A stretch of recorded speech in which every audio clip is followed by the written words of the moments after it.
రేపు సిటీకి కేంద్ర హోంమంత్రి అమిత్ షా బూత్ కమిటీలతో భేటీ, ఎన్నికలపై దిశానిర్దేశం.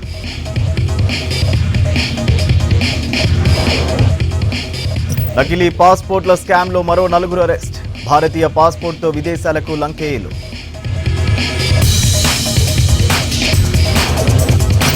నిషేధిత భూములు సంతోష్ రావుకు బదలాయింపు. ధరణితో కేసీఆర్ ఫ్యామిలీ లాభపడిందన్న కమిటీ సభ్యులు. తెలుగు రాష్ట్రాల ప్రయాణికులకు దక్షిణ మధ్య రైల్వే గుడ్ న్యూస్. రేపటి నుంచి సికింద్రాబాద్, వైజాగ్కు 2వ వందే భారత్ రైలు సేవలు. 8,000 లంచం తీసుకుంటూ ఏసీబీకి చిక్కిన tax inspector. Flat ownership change కోసం ఆఫీసర్ డబ్బులు డిమాండ్.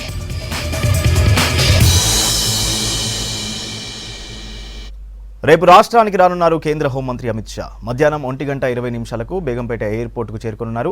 1:45 నుంచి 2:45 వరకు సోషల్ మీడియా వారియర్స్తో సమావేశమవుతారు.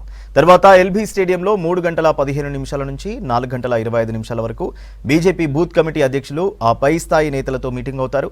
4:45 నుంచి ఐటీసీ కాకతీయలో పార్టీ ముఖ్య నేతలతో సమావేశం కానున్నారు షా. పార్లమెంట్ ఎన్నికల సన్నద్ధత, కార్యాచరణపై మార్గనిర్దేశం చేస్తారు.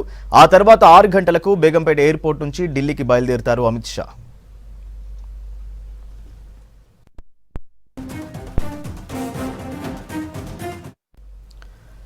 రాష్ట్రంలో సంచలనం సృష్టించిన నకిలీ పాస్పోర్ట్ల స్కామ్లో అరెస్టుల పర్వం కొనసాగుతోంది. ఇప్పటికే 18 మందిని అరెస్ట్ చేసిన సిఐడి మరో 4ని అరెస్టు చేశారు.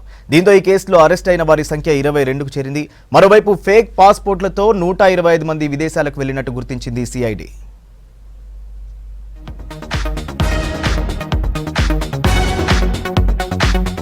రాష్ట్రంలో కలకలం సృష్టించిన ఫేక్ పాస్పోర్టుల కుంభకోణంపై స్పెషల్ ఫోకస్ పెట్టారు పోలీసులు. ఇప్పటికే ఈ స్కామ్ లో పాత్ర ఉన్న మరో 3 ఏఎస్ఐలను అరెస్టు చేసింది సిఐడి. హైదరాబాద్ కు చెందిన ఏజెంట్ కళ్యాణ్ను సైతం అరెస్టు చేసింది. దీంతో ఈ కేసులో అరెస్ట్ అయిన వారి సంఖ్య మొత్తం 22కు చేరుకుంది. మారేడుపల్లికి చెందిన traffic ASI Tippanna, Panjagutta traffic ASI Nazeer Basha, she teams ASI వెంకటేశ్వర్లను అదుపులోకి తీసుకుంది.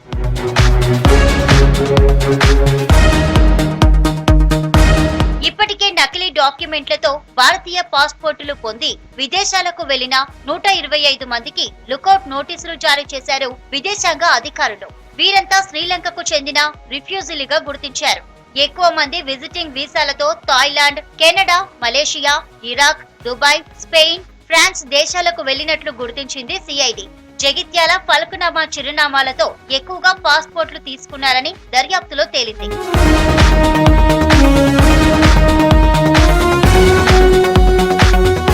తమిళనాడుకు చెందిన ట్రావెల్ ఏజెంట్ మురళీధరన్ హైదరాబాద్ లోని సత్తార్లు కలిసి నకిలీ పత్రాలు సృష్టించినట్లు తేలింది. కోరుట్ల, జగిత్యాల, నిజామాబాద్, కరీంనగర్ లో ఏజెంట్లను ఏర్పాటు చేసి వారి ఫోన్ నెంబర్లతో నిందితులకు పాస్పోర్టులను దరఖాస్తు చేయించారు. ఈ వ్యవహారంలో ఇప్పటికే సుమోటోగా కేసు నమోదు చేసిన సిఐడి దర్యాప్తు వేగవంతం చేసింది. తప్పుడు చిరునామాలు, నకిలీ ధృవీకరణ పత్రాలతో తయారైన పాస్పోర్టులను రద్దు చేయాలని ప్రాంతీయ పాస్పోర్టు కార్యాలయానికి వివరాలిచ్చారు.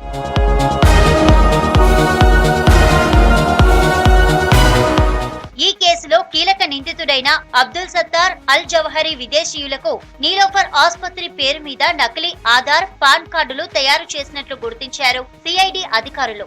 సాధారణంగా నిరక్షరాస్యులు ఉపాధి నిమిత్తం గల్ఫ్ దేశాలకు వెళ్లేవారు. ఈఎన్సీఆర్ కేటగిరీని తప్పించుకునేందుకు నకిలీ 10వ తరగతి మెమోలను సృష్టించినట్లు పోలీసులు తెలిపారు. ఇప్పటికే భారత పౌరులుగా విదేశీయులకు పాస్పోర్టులు ఇప్పించిన ఈ ముఠా గుట్టురట్టు చేసింది సిఐడి. ఈ కేసులో ఇంకా ఎంతమంది ఇన్వాల్వ్ అయ్యారు అన్న కోణంలో దర్యాప్తు చేపట్టింది.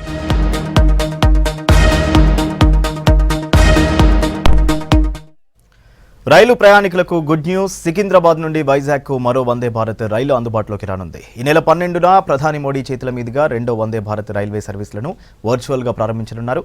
కొత్త వందే భారత్ రైల్వే సర్వీసులు, షెడ్యూల్, టైమింగ్ వంటి పూర్తి వివరాలను వెల్లడించారు సౌత్ సెంట్రల్ రైల్వే జీఎం.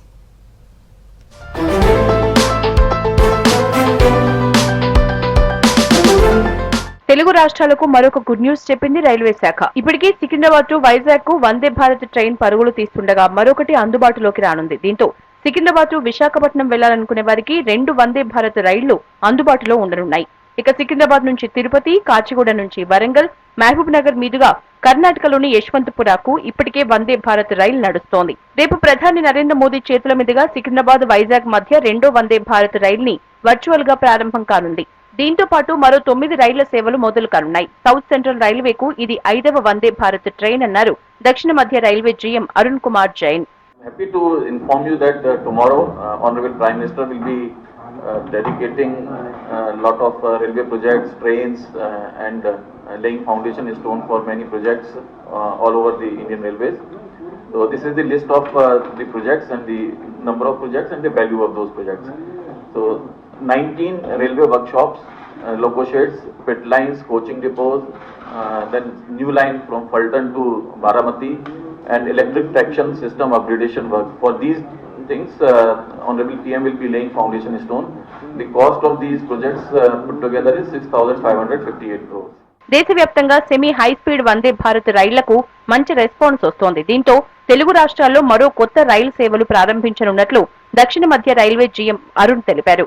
13 నుంచి రెగ్యులర్ సేవలు అందుబాటులోకి రానున్నాయని చెప్పారు. సికింద్రాబాద్ నుంచి ఉదయం 5:05 బయలుదేరి 1:50 వైజాగ్ చేరుకుంటుందన్నారు. సికింద్రాబాద్, వరంగల్, ఖమ్మం, విజయవాడ, రాజమండ్రి, సామర్లకోటలో స్టాప్స్ ఉన్నాయి. గురువారం మినహా అన్ని రోజులు రెండో వందే భారత్ రైళ్ల సేవలు అందుబాటులో ఉండనున్నాయి. Sections are basically part of doubling or multi-tracking. So we can skip that. If you want details, we will share a copy of that to you next. This may be of interest because this is a gauge conversion. Once this project was taken up, the line was closed for the public. Now this Khandwa to Amalkhurd has been converted into broad gauge and commissioned. So tomorrow it will be dedicated to the nation and the services.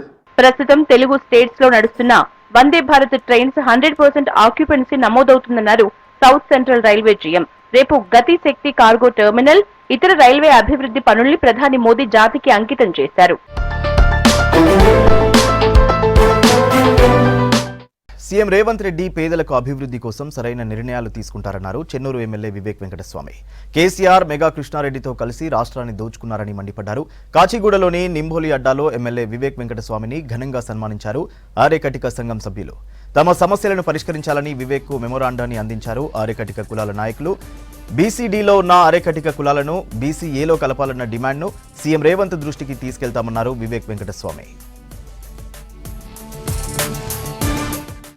నిజంగానే చాలా తక్కువ సమయం, అంటే 3-4 సంవత్సరాలే నేను బీజేపీలో ఉన్నా.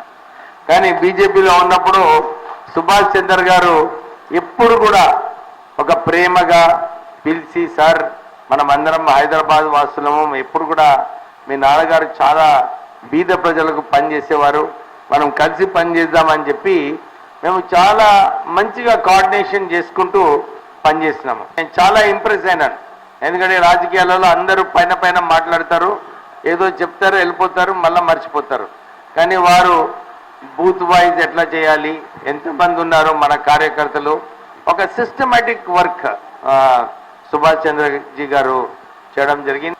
ఇంత మంచి కార్యక్రమము నేను నిజంగానే గోపాలరావు గారికి, మీ సంఘం అందరికీ కూడా అభినందన చెప్పాలి.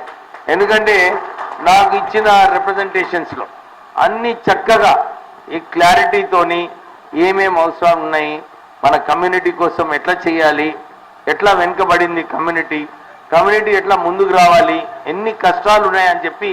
కానీ నేను చిన్న ఉన్నప్పుడు ఈ జియాగూడకి, అంబర్పేట్కి నేను స్లాటర్ హౌసెస్కి పోయేవాడిని. మా నాన్నగారు ఎప్పుడన్నా ఇంట్లో दावत ఉంటే दावत है तो मेरे को ही बेचते थे, जाके खरीद के लाओ उनके। तो मैं जाता था स्लॉटर हाउस को, वहाँ देखता था सही भी कितना बुरा हालत है वहाँ वो जगहों में। मेरे साथ तेलंगाना एजुकेशन के लोग कहाँ चले गए, मेरे ट्रेड यूनियन के लोग किधर चले गए। मैं आज कहाँ पड़ा हूँ अकेला, भगवान से प्रार्थना करता 2 बार बोले मेरे को कोविड आया, अरे भगवान साहब कोविड में मत मार वरना मेरी लावारिस मौत हो जाएगी, कम से कम मेरे साथ 4 जने भी नहीं आएंगे मौतों को। ये मेरी थी। और जब मैं ये सब सोचा, अरे गोपाल साहब कहीं को आया पहले क्यों नहीं करे, कोविड आया, मैं दवाखाने में पड़ा, घर में आने वाले कम से कम 1 साल तक बेड रिडन रहा, बेड अटैच बाथरूम में रहा। इसके अंदर मैं अपनी बिरादरी की तकलीफ सोचा, लेकिन सुना तो था हम लोगों में बहुत ग्रुप हो जाना चाहिए ग्रुप, लेकिन लड़ते टाइम पे एक होना चाहिए। गवर्नमेंट को रिप्रेजेंट करना है, समाज को रिप्रेजेंट करना है, बिरादरी को रिप्रेजेंट करना, तुम्हारी अकेले की गली गली की लीडरशिप नहीं चलती। सबको मिलकर करना चाहिए. Unity is fight. साहब बोलते थे, अंबेडकर जी बोले, यूनिटी इज स्ट्रेंथ. पढ़ो, आगे बढ़ो, लड़ो, करो, वही आगे बढ़ता. इसलिए मैं आपसे प्रार्थना है कि भाई ये सबको समझो. मेरी जो तकलीफ है, दिल में की बात है, आज क्यों हो रहा है, क्यों हमारे विवेक साहब को बुलाया गया. ये होने वाले मिनिस्टर साहब है, बहुत स्टॉलवर्ड है, बहुत सैंडी, बहुत तगड़े लीडर है, सिंपल आदमी है, करोड़पति अरबोपति 28-30 फैक्ट्री के मालिक होते हैं, बहुत सिंपल आदमी है. భారతదేశంలో కోరమండల్ ఇంటర్నేషనల్ లిమిటెడ్ కంపెనీ విభిన్న ఉత్పత్తులను సేవలను అందిస్తోందన్నారు ఆ సంస్థ vice president G V Subbareddy. Ministry of chemicals and fertilizers ఆధ్వర్యంలో గుంటూరు జిల్లా అబ్బినేని గుంటపాలెంలో నిర్వహించిన కార్యక్రమంలో ప్రధాని మోదీ వర్చువల్ గా డ్రోన్ల పంపిణీని ప్రారంభించారు. నమో డ్రోన్ ద్వారా దేశ వ్యవసాయ రంగాన్ని అభివృద్ధి చేసేందుకు ప్రభుత్వం చేపట్టిన మిషన్లో తమ సంస్థ భాగస్వామ్యం అయ్యిందని తెలిపారు. 200 క్యూసెంగ్ ఎడ్జ్ డ్రోన్లను స్వయం సహాయక బృందాల మహిళలకు అందించామన్నారు.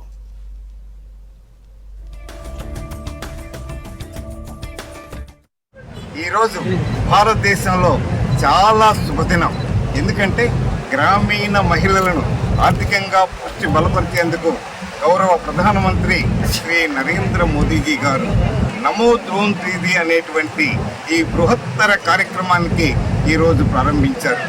ఈ కార్యక్రమం యొక్క ముఖ్య ఉద్దేశం గ్రామీణ మహిళలను ఆర్థికంగా తర్వాత నూతన వ్యవసాయ పద్ధతుల్లో భాగస్వామ్యులు చేయడానికి ఎంపిక చేయబడినటువంటి ఈ కార్యక్రమం. కోరమండల్ ఇంటర్నేషనల్ వారు దక్ష అనేటువంటి డ్రోన్ తయారు చేసేటువంటి కంపెనీలో గత సంవత్సరం 200 కోట్లకు పైగా పెట్టుబడి పెట్టడం, ప్రతి సంవత్సరం కూడా ప్రతి నెల 1000 డ్రోన్లను తయారు చేసి రైతులకు అందజేయాలనేటువంటిది కోరమండల్ ఇంటర్నేషనల్ వారి యొక్క లక్ష్యం.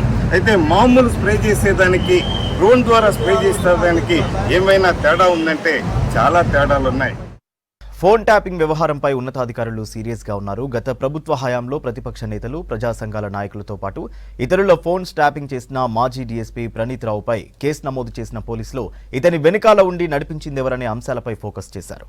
పోలీస్ డిపార్ట్మెంట్లో ఉండి ఈ వ్యవహారమంతా ఒక్కడే నడపలేడని భావిస్తున్న ఉన్నతాధికారులు ఇతనికి సపోర్ట్ చేసిన అధికారులెవరో, ఇతనితో ట్యాపింగ్ చేయించిన వారెవరో గుర్తించే పనిలో పడ్డారు.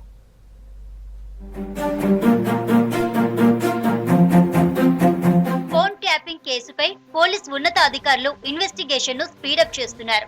ఫోన్ ట్యాపింగ్ కి పాల్పడడంతో పాటు డేటాని ధ్వంసం చేసిన ప్రణీత్ రావుపై ఇప్పటికే కేసు నమోదు చేయగా ఇతని వెనకాల ఉన్నదెవరనే అంశాలపై విచారణ చేస్తున్నారు.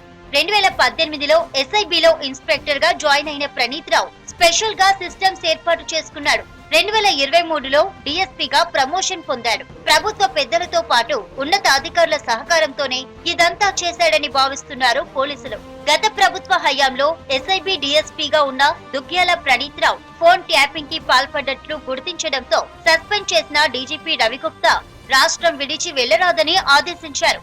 ఇక ప్రణీత్ రావుపై పంజాగుట్ట పిఎస్ లో ఎస్ఐబి అడిషనల్ ఎస్పీ రమేష్ ఫిర్యాదు మేరకు కేసు నమోదు చేశారు.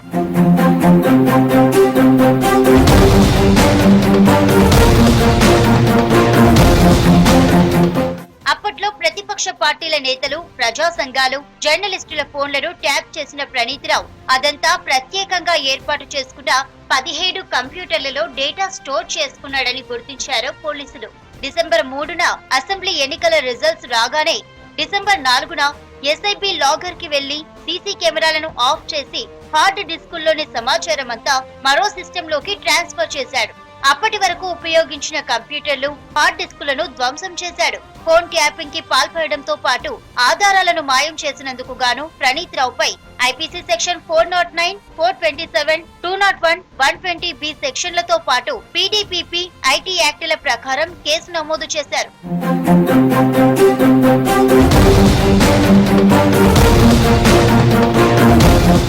ఇంటెలిజెన్స్ డిపార్ట్మెంట్ ఎవరి ఫోన్ అయినా ట్యాపింగ్ చేయాలంటే కేంద్ర హోంశాఖ అనుమతి తీసుకోవాల్సి ఉంటుంది. నక్సలైట్స్, టెర్రరిస్టులు, సంఘ విద్రోహ శక్తులకు సంబంధించిన ఫోన్లను ట్యాప్ చేసేందుకు మాత్రమే కేంద్ర హోంశాఖ అనుమతిస్తుంది. కేంద్ర దర్యాప్తు సంస్థలైన సిబిఐ, ఈడీలకు కూడా డైరెక్ట్ గా ఫోన్లను ట్యాప్ చేసే అనుమతి ఉండదు. అట్లాంటిది ఎస్ఐబిలో ఇన్స్పెక్టర్, డీఎస్పీ స్థాయి అధికారి ఒక్కడే ఇదంతా చేశాడంటే పోలీస్ అధికారులు నమ్మడం లేదు. అతని ఉన్నత అధికారులు, ప్రభుత్వ అధినేతల ఆదేశాలు, సహకారంతోనే ఫోన్ ట్యాపింగ్ చేశాడనే యాంగిల్లో ఇన్వెస్టిగేషన్ చేస్తున్నారు.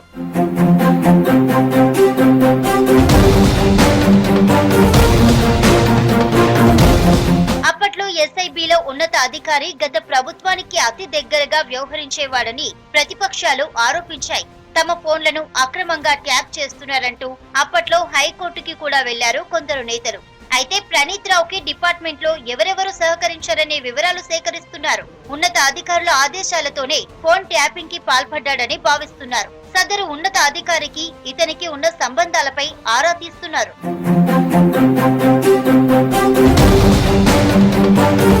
ప్రస్తుతం ప్రణీత్ రావుపై కేసు నమోదు చేసిన పోలీసులు అరెస్టు చేసి రిమాండ్ చేయనున్నారు. ఫోన్ ట్యాపింగ్ వ్యవహారంలో ప్రణీత్ రావుతో సహా ఇతర ఉన్నతాధికారులు ఎవరున్నా వారందరికీ నోటీసులు ఇచ్చి విచారణ చేస్తామంటున్నారు పోలీసులు. ఫోన్ ట్యాపింగ్ కేసులో ఉన్న ఎవరిని వదలబోమంటున్నారు పోలీసు ఉన్నతాధికారులు. ఎంతటి వారైనా వారి పాత్ర పూర్తిగా ఎస్టాబ్లిష్ అయితే అరెస్టులు తప్పవంటున్నారు. మెగా డిఎస్సి టెట్ నిర్వహించాలని డిమాండ్ చేశారు Ashok academy chairman Ashok. PET, SGT పోస్టుల సంఖ్యను పెంచి నోటిఫికేషన్ విడుదల చేయాలని డిమాండ్ చేస్తూ చైతన్యపురంలోని ఆయన నివాసంలో ఆమరణ నిరాహార దీక్ష చేపట్టారు. ఉద్యోగులతో సమావేశం నిర్వహించినట్లుగా నిరుద్యోగులతో సీఎం సమావేశం నిర్వహించాలని కోరారు. జీవో 46 బాధితులకు న్యాయం చేయాలని డిమాండ్ చేశారు. ప్రభుత్వం స్పందించే వరకు ఆమరణ నిరాహార దీక్ష కొనసాగుతుందన్నారు అశోక్.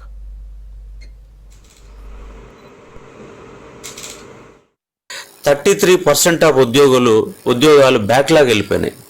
అంటే ఉన్న ఉద్యోగాలు నింపకుండా నిబంధనల పేరు చెప్పి ఒక వరుస క్రమంలో డిఎల్ తర్వాత జేఎల్ తర్వాత పీజీటీ తర్వాత టీజీటీ ఇట్లా డిసెండింగ్ ఆర్డర్లో ఉద్యోగాలు నింపాల్సి ఉండగా ఒక్కసారిగా ఉద్యోగాలు నింపారు. ఇంత అర్జెంటుగా నింపాల్సిన పని ఉంది. మనకు ఇయర్ క్యాలెండర్ అనేది ఎప్పుడు జూన్లో స్టార్ట్ అవుతుంది. అంటే జూన్లోగా వాళ్ళు అందిస్తే సరిపోతుంది. కానీ ఆగమాగంగా ఎన్నికల ముందు ఈ ప్రక్రియ చేపట్టిన కారణంగా 3000 పైగా ఉద్యోగాలు మిగిలిపోతూ ఉన్నాయి. మేము 1000 కళ్ళతో చూసాం. గ్రూప్ 2 కానీ, గ్రూప్ 3 కానీ, గ్రూప్ 1 కానీ పోస్టులు పెరుగుతాయని మేము 1000 కళ్ళతో చూస్తే చివరికి తేదీలు మాత్రమే వచ్చాయి తప్ప ఇప్పటి వరకు ఒక్క పోస్ట్ కూడా పెరగలే. ఇంకో స్కూల్ అసిస్టెంట్ పోస్టులు 2600 పోస్టులే ఉన్నాయి. మరీ దారుణంగా స్కూల్ అసిస్టెంట్ పోస్టులు జిల్లాకి ఒక్క పోస్టు, 0 పోస్టులు. కొన్ని జిల్లాలు అస్సలు లేని పరిస్థితిలో ఉన్నారు స్కూల్ అసిస్టెంట్ బీఈడి వాళ్ళు. అదేవిధంగా ప్రమోషన్లో 70% నింపుతా ఉన్నారు. 1999 జీవోని అమలు చేస్తూ ఉన్నారు. ఆ జీవోని సవరించి బీఈడి వాళ్లకు డైరెక్ట్ రిక్రూట్మెంట్ ద్వారా 70% డైరెక్ట్ రిక్రూట్మెంట్ ద్వారా భర్తీ చేయాలనేసి మా యొక్క ప్రధాన డిమాండ్. అదేవిధంగా ప్రతిసారి డిఎస్సి ఇచ్చే ముందు టెట్ ఇస్తారు. ఆ టెట్ ఇవ్వకుండా డిఎస్సి నోటిఫికేషన్ ఎలా ఇస్తారనేసి మా ప్రధాన డిమాండ్. అదేవిధంగా గురుకుల పోస్టులలో ఉన్న ఇది బ్యాక్లాగ్ పోస్టులు ఉంచకుండా పూర్తిగా భర్తీ చేయాలి. సీఎం రేవంత్ రెడ్డి పేదలకు అభివృద్ధి కోసం సరైన నిర్ణయాలు తీసుకుంటారన్నారు చెన్నూరు ఎమ్మెల్యే వివేక్ వెంకటస్వామి. కేసీఆర్ మెగా కృష్ణారెడ్డితో కలిసి రాష్ట్రాన్ని దోచుకున్నారని మండిపడ్డారు. కాచిగూడలోని నింభోలి అడ్డాలో ఎమ్మెల్యే వివేక్ వెంకటస్వామిని ఘనంగా సన్మానించారు ఆర్యకటిక సంఘం సభ్యులు. తమ సమస్యలను పరిష్కరించాలని వివేక్ కు మెమోరాండాన్ని అందించారు ఆర్యకటిక కులాల నాయకులు. బీసీడీలో ఉన్న ఆర్యకటిక కులాలను బీసీఏలో కలపాలన్న డిమాండ్ను సీఎం రేవంత్ దృష్టికి తీసుకెళ్తామన్నారు వివేక్ వెంకటస్వామి. నిజంగానే చాలా తక్కువ సమయం, అంటే 3-4 సంవత్సరాలే నేను బీజేపీలో ఉన్నా. కానీ బీజేపీలో ఉన్నప్పుడు సుభాష్ చంద్ర గారు ఎప్పుడు కూడా ఒక ప్రేమగా పిలిచి, సార్ మనం అందరం హైదరాబాద్ వాసులము, ఎప్పుడు కూడా మీ నాన్నగారు చాలా బీద ప్రజలకు పనిచేసేవారు, మనం కలిసి పనిచేద్దామని చెప్పి మేము చాలా మంచిగా కోఆర్డినేషన్ చేసుకుంటూ పనిచేస్తున్నాము. నేను చాలా ఇంప్రెస్ అయినాను. ఎందుకంటే రాజకీయాలలో అందరూ పైన మాట్లాడతారు, ఏదో చెప్తారు, వెళ్ళిపోతారు, మళ్ళీ మర్చిపోతారు. కానీ వారు బూత్ వైజ్ ఎట్లా చేయాలి, ఎంతమంది ఉన్నారు మన కార్యకర్తలు, ఒక సిస్టమేటిక్ వర్క్ సుభాష్ చంద్రజీ గారు చేయడం జరిగింది. ఇంత మంచి కార్యక్రమము నేను నిజంగానే గోపాలరావు గారికి, మీ సంఘం అందరికీ కూడా అభినందన చెప్పాలి. ఎందుకంటే నాకు ఇచ్చిన రిప్రజెంటేషన్స్లో అన్ని చక్కగా ఈ క్లారిటీతోని ఏమేమి అవసరాలు ఉన్నాయి, మన కమ్యూనిటీ కోసం ఎట్లా చేయాలి, ఎట్లా వెనుకబడింది కమ్యూనిటీ ఎట్లా ముందుకు రావాలి, ఎన్ని కష్టాలు ఉన్నాయని చెప్పి. కానీ నేను చిన్న ఉన్నప్పుడు ఈ జియాగూడకి, అంబర్పేట్కి నేను స్లాటర్ హౌసెస్కి పోయేవాడిని. మా నాన్నగారు ఎప్పుడన్నా ఇంట్లో दावत ఉంటే दावत है तो मेरे को ही बेचते थे, जाके खरीद के लाओ उनके. तो मैं जाता था स्लॉटर हाउस को, वहाँ देखता था सही भी कितना बुरा हालत है वहाँ वो जगहों में. मेरे साथ तेलंगाना एजुकेशन के लोग कहाँ चले गए, मेरे ट्रेड यूनियन के लोग किधर चले गए, आज मैं कहाँ पड़ा हूँ अकेला। भगवान से प्रार्थना करता 2 बार मेरे को कोविड आया, अरे भगवान साहब कोविड में मत मार वरना मेरी लावारिस मौत हो जाएगी, कम से कम मेरे साथ 4 जने भी नहीं आएंगे मौतों को, ये मेरी थी। और जब मैं ये सब सोचा, अरे गोपाल साहब कहीं को आया पहले क्यों नहीं करे, कोविड आया, मैं दवाखाने में पड़ा, घर में आने वाले कम से कम 1 साल तक बेड रिडन रहा, बेड अटैच बाथरूम में रहा। इसके अंदर मैं अपने बिरादरी की तकलीफा सोचा, लेकिन सुना तो था हम लोगों में बहुत ग्रुप हो जाना चाहिए ग्रुप, लेकिन लड़ते टाइम पे एक होना चाहिए। गवर्नमेंट को रिप्रेजेंट करना है, समाज को रिप्रेजेंट करना है, बिरादरी को रिप्रेजेंट करना, तुम्हारी अकेले की गली गली की लीडरशिप नहीं चल, सबको मिलकर करना चाहिए। यूनिटी इज फाइट, साहब बोलते थे, अम्बेडकर जी बोले यूनिटी इज स्ट्रेंथ, पढ़ो आगे बढ़ो, लड़ो करो, वही आगे बढ़ता। इसलिए मैं आपसे प्रार्थना है कि भाई ये सबको समझो, मेरी जो तकलीफ है, दिल में की बात है, आज क्यों हो रहा है, क्यों हमारे विवेक साहब को बुलाया गया, ये होने वाले मिनिस्टर साहब है, बहुत स्टालवर्ड है, बहुत सैंडी, बहुत तगड़े लीडर है, सिंपल आदमी है, करोड़पति अरबोपति 28-30 फैक्ट्री के मालिक होते, बहुत सिंपल आदमी है। భారతదేశంలో కోరమండల్ ఇంటర్నేషనల్ లిమిటెడ్ కంపెనీ విభిన్న ఉత్పత్తులను సేవలను అందిస్తోందన్నారు ఆ సంస్థ vice president G V Subbareddy. Ministry of chemicals and fertilizers ఆధ్వర్యంలో గుంటూరు జిల్లా అబ్బినేని గుంటపాలెంలో నిర్వహించిన కార్యక్రమంలో ప్రధాని మోదీ వర్చువల్ గా డ్రోన్ల పంపిణీని ప్రారంభించారు. నమో డ్రోన్ ద్వారా దేశ వ్యవసాయ రంగాన్ని అభివృద్ధి చేసేందుకు ప్రభుత్వం చేపట్టిన మిషన్లో తమ సంస్థ భాగస్వామ్యం అయ్యిందని తెలిపారు. 200 క్యూసెంగ్ ఎడ్జ్ డ్రోన్లను స్వయం సహాయక బృందాల మహిళలకు అందించామన్నారు.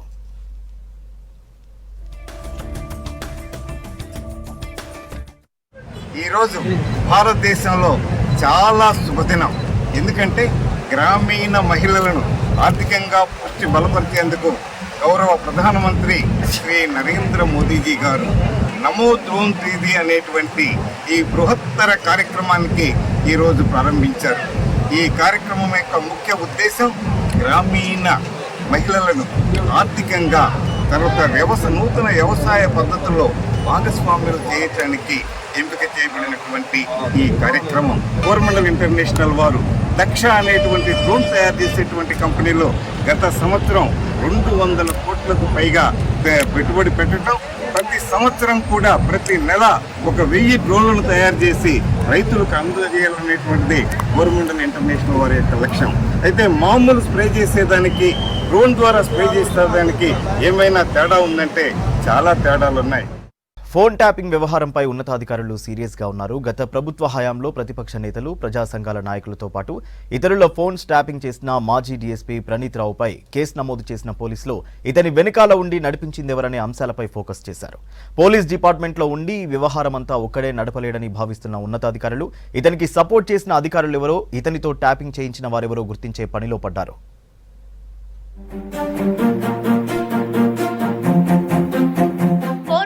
కేసుపై పోలీస్ ఉన్నతాధికారులు ఇన్వెస్టిగేషన్ ను స్పీడప్ చేస్తున్నారు. ఫోన్ ట్యాపింగ్ కి పాల్పడడంతో పాటు డేటాని ధ్వంసం చేసిన ప్రణీత్ రావుపై ఇప్పటికే కేసు నమోదు చేయగా ఇతని వెనకాల ఉన్నదెవరనే అంశాలపై విచారణ చేస్తున్నారు. 2018లో ఎస్ఐబిలో ఇన్స్పెక్టర్ గా జాయిన్ అయిన ప్రణీత్ రావు స్పెషల్ గా సిస్టమ్స్ ఏర్పాటు చేసుకున్నాడు. 2023లో డీఎస్పీగా ప్రమోషన్ పొందాడు. ప్రభుత్వ పెద్దలతో పాటు ఉన్నతాధికారుల సహకారంతోనే ఇదంతా చేశాడని భావిస్తున్నారు పోలీసులు. గత ప్రభుత్వ హయాంలో ఎస్ఐబి డీఎస్పీగా ఉన్న దుగ్గ్యాల ప్రణీత్ రావు ఫోన్ ట్యాపింగ్ కి పాల్పడ్డట్లు గుర్తించడంతో సస్పెండ్ చేసిన డీజీపీ రవిగుప్తా రాష్ట్రం విడిచి వెళ్లరాదని ఆదేశించారు. ఇక ప్రణీత్ రావుపై పంజాగుట్ట పిఎస్ లో ఎస్ఐబి అడిషనల్ ఎస్పీ రమేష్ ఫిర్యాదు మేరకు కేసు నమోదు చేశారు.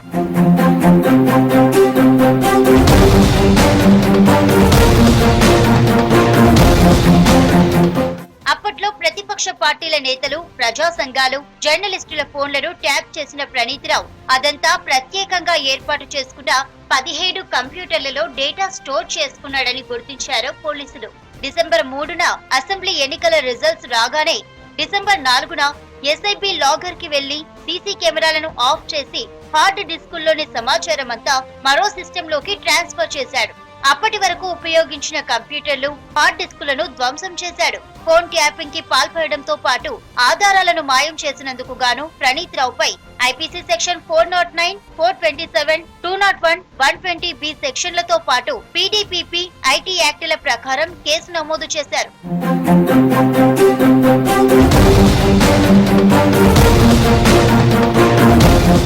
ఇంటెలిజెన్స్ డిపార్ట్మెంట్ ఎవరి ఫోన్ అయినా ట్యాపింగ్ చేయాలంటే కేంద్ర హోంశాఖ అనుమతి తీసుకోవాల్సి ఉంటుంది.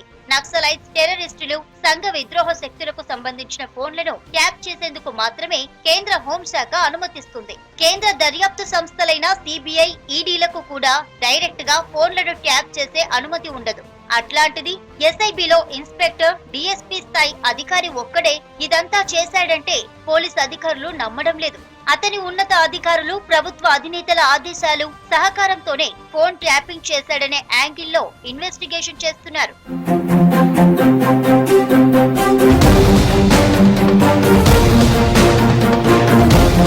అప్పట్లో ఎస్ఐబిలో ఉన్నత అధికారి గత ప్రభుత్వానికి అతి దగ్గరగా వ్యవహరించేవాడని ప్రతిపక్షాలు ఆరోపించాయి. తమ ఫోన్లను అక్రమంగా ట్యాప్ చేస్తున్నారంటూ అప్పట్లో హైకోర్టుకి కూడా వెళ్లారు కొందరు నేతలు. అయితే ప్రణీత్ రావుకి డిపార్ట్మెంట్ లో ఎవరెవరు సహకరించారనే వివరాలు సేకరిస్తున్నారు. ఉన్నత అధికారుల ఆదేశాలతోనే ఫోన్ ట్యాపింగ్ కి పాల్పడ్డాడని భావిస్తున్నారు. సదరు ఉన్నత అధికారికి ఇతనికి ఉన్న సంబంధాలపై ఆరా తీస్తున్నారు.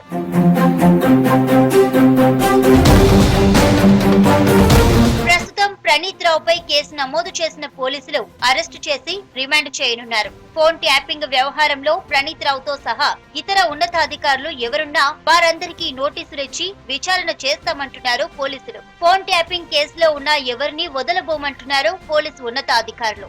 ఎంతటి వారైనా వారి పాత్ర పూర్తిగా ఎస్టాబ్లిష్ అయితే అరెస్టులు తప్పవంటున్నారు. మెగా డిఎస్సి టెట్ నిర్వహించాలని డిమాండ్ చేశారు Ashok academy chairman Ashok. PET, SGT పోస్టుల సంఖ్యను పెంచి నోటిఫికేషన్ విడుదల చేయాలని డిమాండ్ చేస్తూ చైతన్యపురిలోని ఆయన నివాసంలో ఆమరణ నిరాహార దీక్ష చేపట్టారు. ఉద్యోగులతో సమావేశం నిర్వహించినట్లుగా నిరుద్యోగులతో సీఎం సమావేశం నిర్వహించాలని కోరారు. జీవో 46 బాధితులకు న్యాయం చేయాలని డిమాండ్ చేశారు. ప్రభుత్వం స్పందించే వరకు ఆమరణ నిరాహార దీక్ష కొనసాగుతుందన్నారు అశోక్.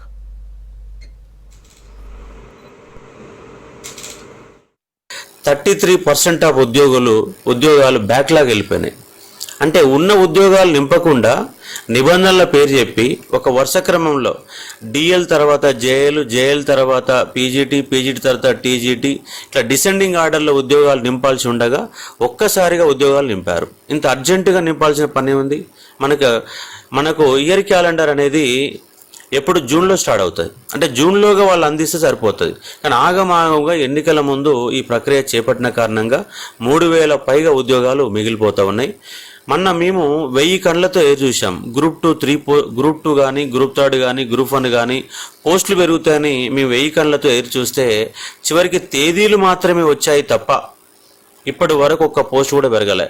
ఇంకో స్కూల్ అసిస్టెంట్ పోస్టులు 2600 పోస్టులే ఉన్నాయి. మరీ దారుణంగా స్కూల్ అసిస్టెంట్ పోస్టులు జిల్లాకి ఒక్క పోస్టు, 0 పోస్టులు కొన్ని జిల్లాలు అస్సలు లేని పరిస్థితిలో ఉన్నారు స్కూల్ అసిస్టెంట్ బీఈడి వాళ్ళు. అదేవిధంగా ప్రమోషన్లో 70% నింపుతా ఉన్నారు. 1999 జియోని అమలు చేస్తూ ఉన్నారు. ఆ జియోని సవరించి బీఈడి వాళ్లకు డైరెక్ట్ రిక్రూట్మెంట్ ద్వారా 70% డైరెక్ట్ రిక్రూట్మెంట్ ద్వారా భర్తీ చేయాలనేసి మా యొక్క ప్రధాన డిమాండ్. అదేవిధంగా ప్రతిసారి డిఎస్సి ఇచ్చే ముందు టెట్ ఇస్తారు. ఆ టెట్ ఇవ్వకుండా డిఎస్సి నోటిఫికేషన్ ఎలా ఇస్తారనేసి మా ప్రధాన డిమాండ్. అదేవిధంగా గురుకుల పోస్టులలో ఉన్న ఇది బ్యాక్లాగ్ పోస్టులు ఉంచకుండా పూర్తిగా భర్తీ చేయాలి. బ్రేక్ తీసుకుందాం. Stay with us.